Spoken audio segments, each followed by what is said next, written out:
होता. देशामध्ये विक्रम चव्हाण बाबा होते, विलासराव देशमुख साहेब होते, आदरणीय वडील भास्करराव शिंदे दादा होते.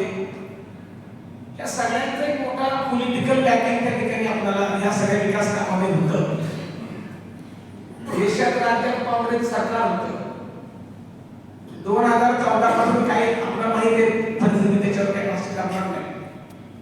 या सगळ्या परिस्थितीमुळे विधानसभेच्या निवडणुकीनंतर आम्ही सर्व कार्यकर्ते एक मीटिंग झाली आमची, व काय करायचं, निवडणूक होऊ व्हायचं होता अंदाज. काही लोकांनी भावना व्यक्त केल्या, असं करूया कसं करूया, बऱ्याच म्हणजे त्या केल्या. मी थोडं केलं की आपण प्रत्येक प्रभाग प्रत्येक बूथ कार्यकर्त्यांना घेतलं पाहिजे. तुम्ही विचार करा, 2000 ते 2024 जवळजवळ 25 वर्ष म्हणून आपण काम करता. एवढा मोठा कार्यकाळ मला मिळाला. काही माझ्याकडं एक वडिलांची पुण्याई, बाबांचा आशीर्वाद, दोनच गोष्टी माझ्याकडं. आणि हे सर्वसामान्य आपल्या समोर म्हटले सर्वसामान्य कार्यकर्ते, आपण बघा इथं समोर कार्यकर्ते अगदी यांचा विषय अगदी आमच्या समोर नाना आहे, त्यांचा विषय आरक्षणचा आहे. अगदी आमचा अण्णाशिंदे म्हटलं त्यांचा विषय आहे, मोहन पोळांचा आहे. अगदी आमच्या शिंदे मेळ्यामध्ये पाचुंकर आहे, त्यांचा विषय आरक्षणचा आहे. म्हणजे मला एक सर्व मला सांगतो, ह्या सर्व गोष्टींना जर मार्ग काढायचा असेल तर माझ्यानंतर मला काय उपयोग होईल माहिती आहे. माणूस एक दिवस जाणार आहे लक्षात तुम्ही. ज्या विश्वासाने ज्या लोकांनी मला साथ दिली अनेक सगळ्या संघर्षामध्ये, मला सगळं माहिती आहे. मला का होता संघर्ष मी तुम्हाला सांगायची गरज नाही, कारण मला काही वेगवेगळे पत्रकार म्हणण्याची माहिती आहे. मी मुद्दाम सचिन म्हणजे भाऊंची आली का आरक्षण झाला की मीटिंग झाली होती, मला आठवते का मी गेली तुमचा अशा आगाव आली तुमचा त्या मीटिंगला शिवराज मोरेचं काही समजले. एखाद्याची जमीन जाते म्हणले की काय त्याच्या भावना असतात, स्वतःने कसा अनुभवलेला आहे. आणि मलकापूरला प्रचंड सुशिक्षित वर्ग आहे. आता शासनानं जर आपल्याला मार्ग काढायचा असेल, काय करायचं असेल तर मी थोडंसं काही प्रश्न काढले मलकापूरच्या दृष्टीनं. जे कामाची साधारण त्याला 51 कोटीची गरज आहे. आणखी एक काय सांगायचं, प्रधानमंत्री आवास योजना खरं म्हणजे मलकापूरला झोपडपट्टी नाही, कारण शहरातनं त्यांचं पुनर्वसन झालं. त्यांना आपल्या परीनं लाईट, रस्ता, पाणी दिलं, त्यांना घरं होणं गरजेचं आहे.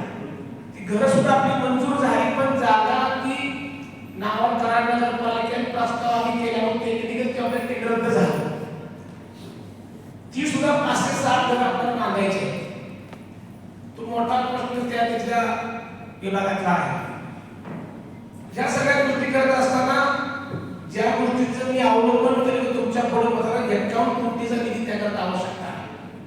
सातत्याने मी एकनाथ शिंदे साहेब असतील किंवा त्याच्या आधी फडणवीस साहेब असतील, पुन्हा आता फडणवीस साहेब, सगळ्यांना आपण भेटून प्रयत्न करतोय. पत्र बाबांचे घेऊन रिमार्क झाले, सगळं झालं, पण निधी काही मलकापूरपर्यंत पोहोचला नाही.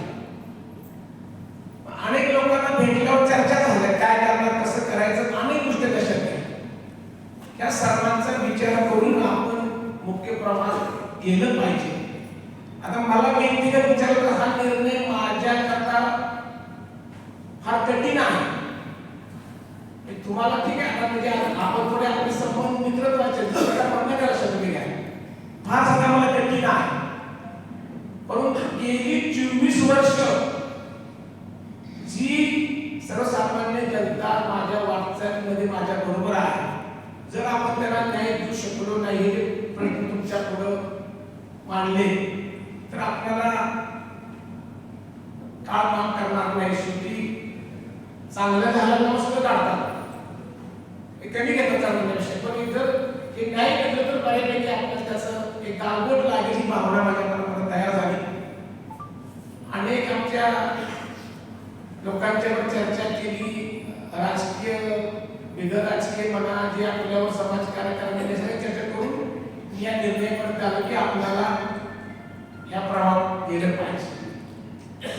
खरं म्हणजे नगरपंचायत नगरपालिका आणि नगरपंचायत इतक्या लवकर निवडून लागतील असं मला नाही वाटलं. आधी जिल्हा परिषद पंचायत समिती होती, परंतु अचानक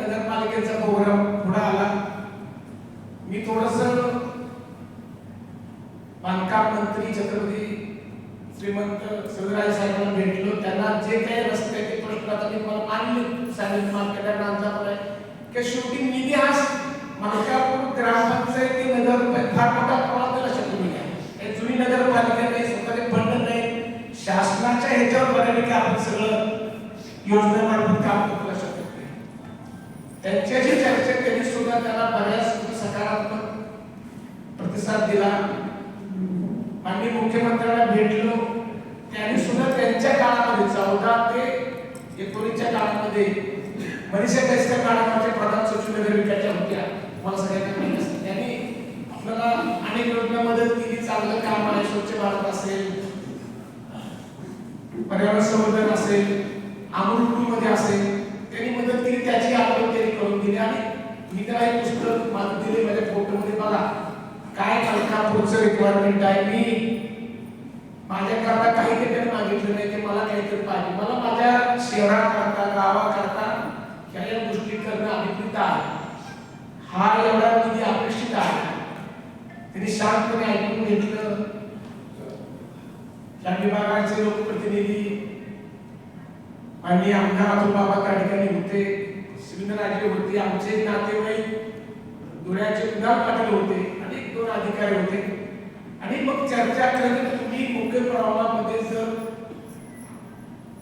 येत असाल तर निश्चितपणे आपल्याला ह्या गोष्टी मागे लावायला गरज पडेल असं त्याचं उत्तर ते निघालं आणि 1-2 गोष्टी अगदी सांगणं पण महत्त्वाच्या ज्या सगळ्या प्रक्रिया गेली 4-6 महिने आपले सुरू आहेत दरम्यानच्या काळामध्ये 1-2दा त्यांची भेट झाली अतुल बाबांची त्यांनी त्यांचा दृष्टिकोन कामाची पद्धत किंवा ज्या काही अपेक्षित आहे पॉझिटिव्ह आपल्याला विचार करून मलकापूर शहर आणखी आपल्याला पुढे न्यायचं आहे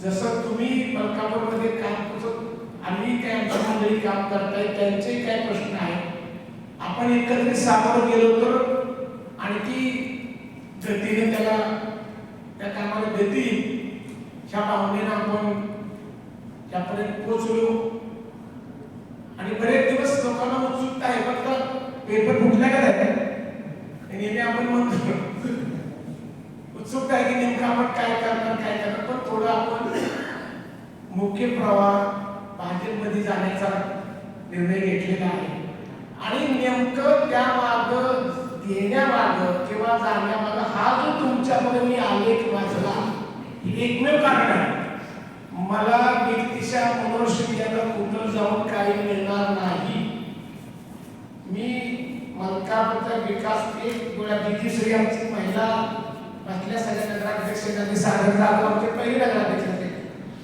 पहिले 2008चे नंतर दिले मिळगे सर्वसामान्य कुटुंबाची माणसं आहेत त्यांच्या अडचणी आणि मलकापूरचे प्रलंबित प्रश्न मार्गी लावायचा एका भावनेनं एक पाऊल टाकलेलं आहे आता मलकापूर असं शहर आहे की तालुक्यातली सगळी मंडळी त्याकडे राहतात बऱ्यापैकी आमच्या सगळ्या मला कल्पना आहे त्या निवडणुकीला सामोरं त्या माध्यमातून आम्ही जाणार आहोत मला आशा आहे इकडे या बदलत्या निर्णयाचं स्वागत होईल आणि पुन्हा मलकापूरची मंडळी मला सेवा करायला संधी देतील अशी अपेक्षा आहे मला एकच विनंती आहे की ही माझी सकारात्मक बाजू तुमच्या माध्यमातून लोकांपर्यंत जावी कार्यकर्ते कळावे का सगळे कार्यकर्ते कधी एकत्र नाही होणार मी प्रत्येक प्रभागवार मिटिंग वगैरे झाल्या आणि काम करताना 100% कुठली व्यक्ती बरोबर नसती काम करताना काय बरोबर मागे पुढे